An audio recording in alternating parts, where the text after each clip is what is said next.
What happens when a country stops asking for permission? You get pushback. Hard pushback. This isn't about trade numbers, it's about power. And right now, America is watching India walk away from the old rules. Trump just threatened 25% tariffs on Indian goods.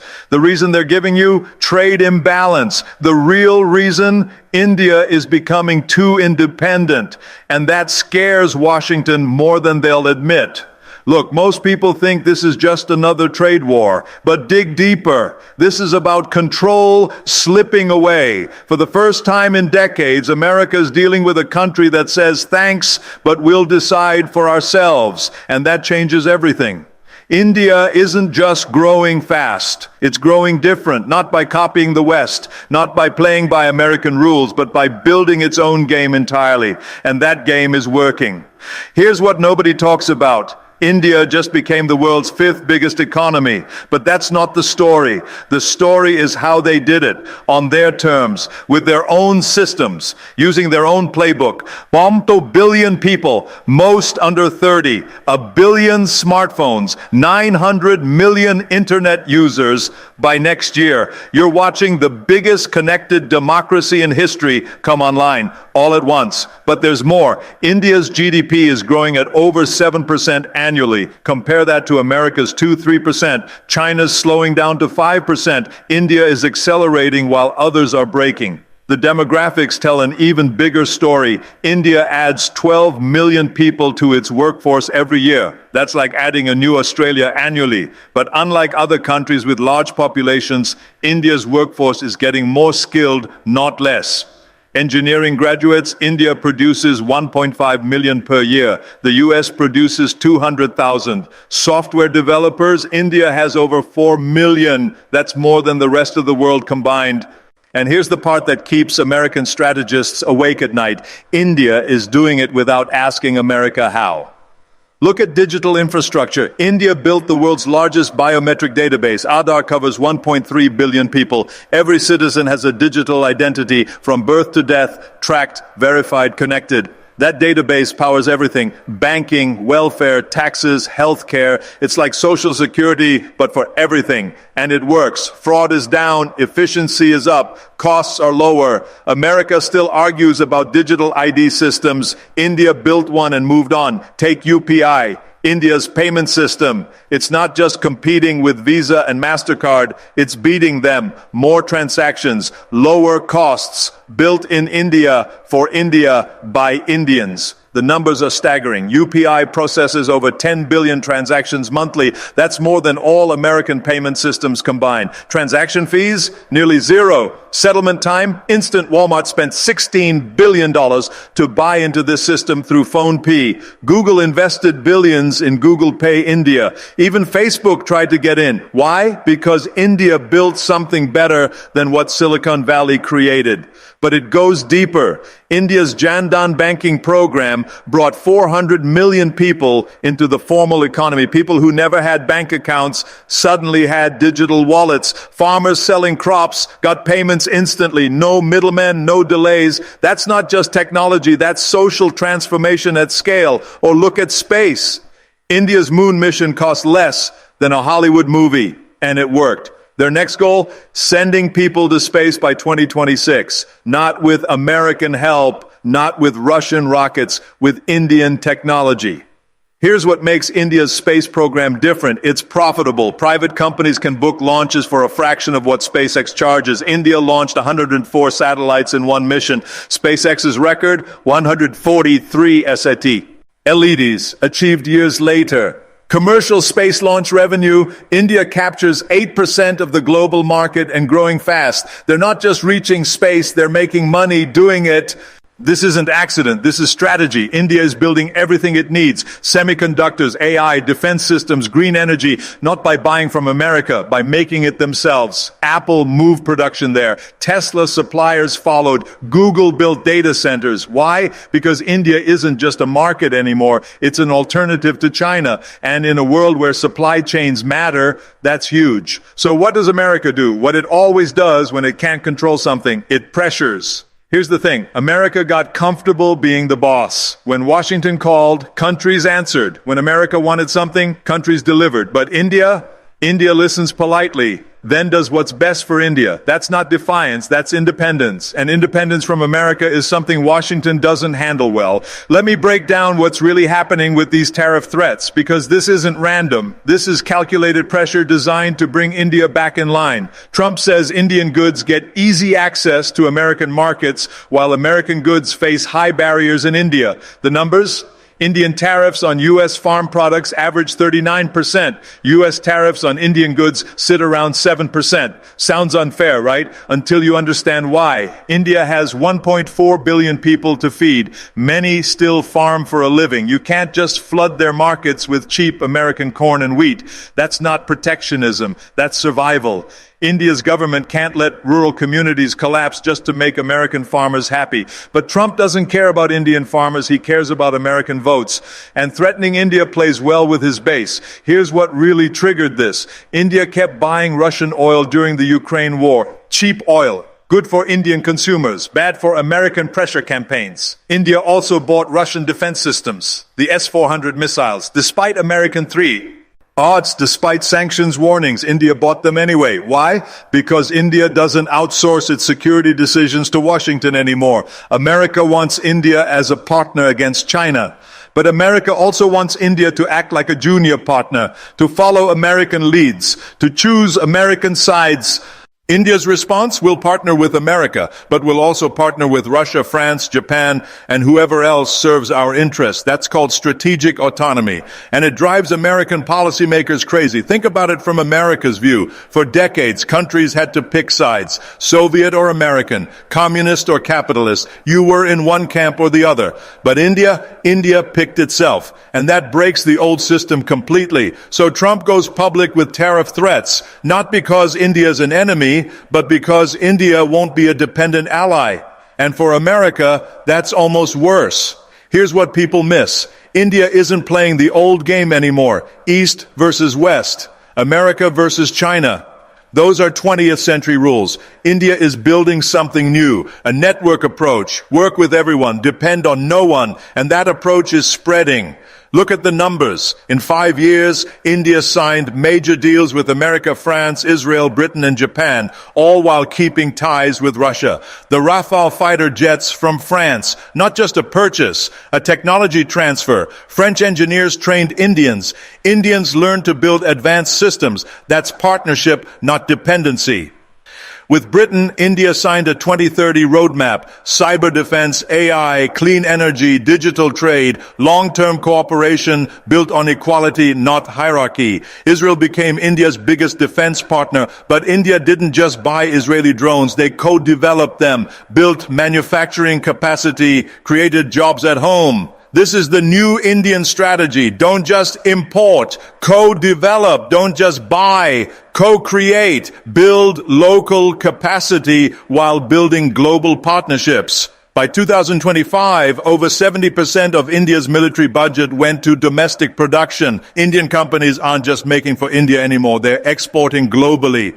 On trade, India moved fast. Deals with UAE, Australia, South Korea, not just AGR. Immense. Supply chain partnerships, energy alliances, digital corridors. India didn't wait for global consensus. It built regional strength, connected with Africa, Southeast Asia, Latin America, infrastructure projects, education programs, medicine access, not to dominate, to collaborate. This is what Washington sometimes misses. India isn't rejecting the West. It's balancing the world. India still works with America in the Quad alliance, still invests in U.S. technology, but it also buys Russian oil, uses Israeli defense tech, and signs climate deals with Europe. That's not confusion. That's choice. The freedom to pick what works without asking permission.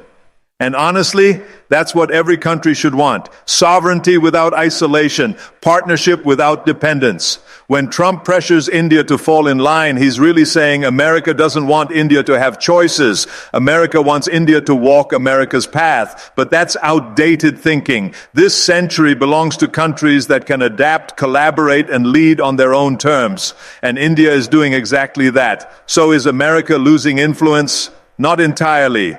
but the monopoly is over. America still has the strongest military, still has deep alliances, still shapes global culture, but when it comes to making other countries do what America wants, that power is fading. Take currency. The dollar still dominates global trade, but more countries are exploring alternatives. India and Russia trade oil in rupees. UAE and India use rupees and dirhams, skipping dollars entirely.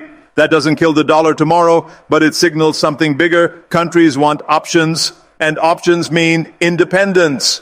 Look at BRICS. Brazil, Russia, India, China, South Africa, and others. They're building their own payment systems, their own development banks, their own trade networks. America isn't part of those conversations by design.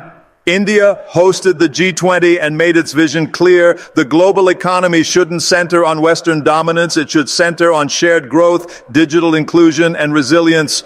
Here's the difference. America still thinks influence works top-down. You're either with us or against us. But countries like India see it differently. Influence is a network of trust, not a chain of command.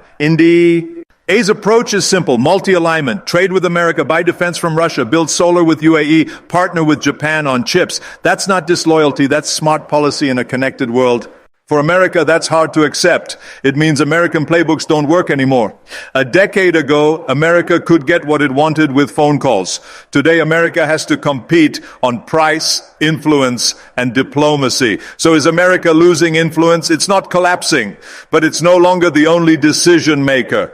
In a world where India rises, Africa asserts, and Latin America reorganizes, American dominance isn't guaranteed. It's negotiated. The real challenge isn't India's strength. It's America's inability to adapt to a world that doesn't wait for instructions. Here's a phrase you hear in Indian policy circles: strategic autonomy. Simple words, powerful idea. Work with everyone, obey no one. For decades, the world was binary: American camp or Soviet camp. But countries like India are changing that equation. They're saying we want to be sovereign, economically, militarily, diplomatically. That's disruptive, not because it's aggressive, but because it's independent. The U.S. wants India fully committed to the Western Bloc, especially with China and Russia tensions rising.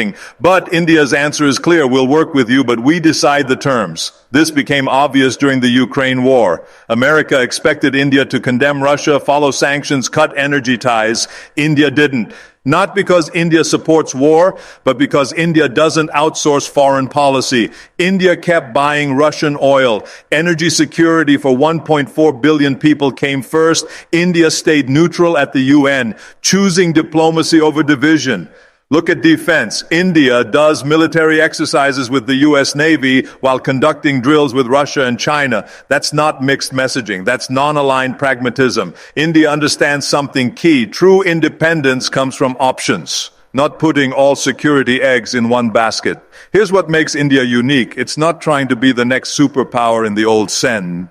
See, not invading countries, not building foreign bases, not pushing ideology, just building resilience, manufacturing, energy diversity, space tech, financial systems, and diplomacy. This kind of behavior disrupts legacy power structures. America often expects loyalty for partnership. India offers something different: equal partnership. India doesn't want to be told who to trade with, who to sanction, or what side of history to stand on. India chooses its own side, India's side. That's what any responsible nation should do. In a multipolar world, sovereignty is valuable currency, and India is accumulating it fast. When Trump or American officials complain India isn't doing enough, they're really saying India isn't doing what America wants. But that's the point. India doesn't need permission anymore. India needs partners, not handlers. Strategic autonomy isn't isolation. It's intelligent engagement, saying we're in the room, at the table, but on our own terms. That's not defiance. That's modern diplomacy. And India is mastering it.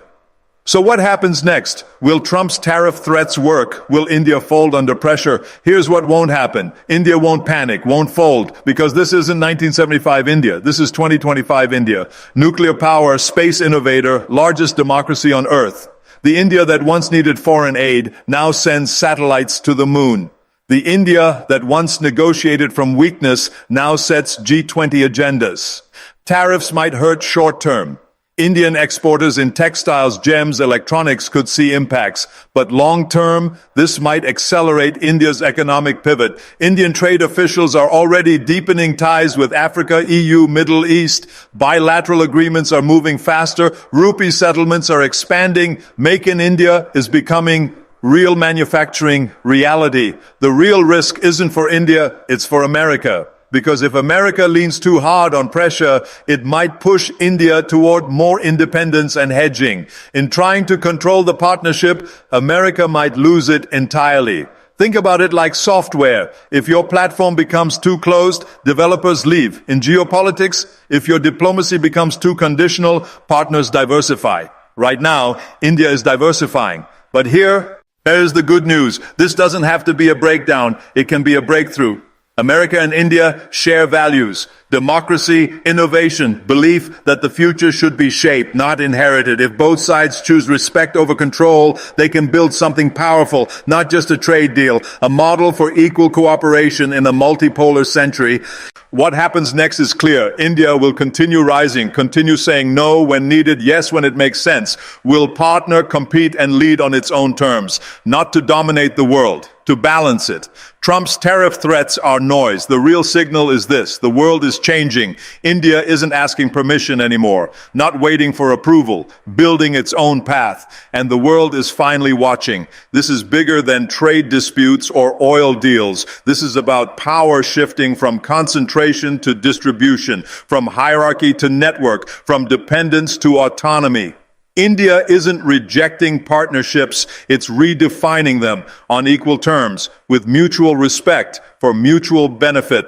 That's not threatening American interests, that's challenging American assumptions about how the world should work. The question isn't whether India will succeed. India is already succeeding. The question is whether America will adapt to India's success or keep fighting yesterday's battles with tomorrow's consequences. Because the future belongs to countries that can collaborate without surrendering sovereignty, that can engage without losing independence, that can lead without needing permission. And right now, India is showing the world exactly how that's done. Word count, approximately 3,900 word count.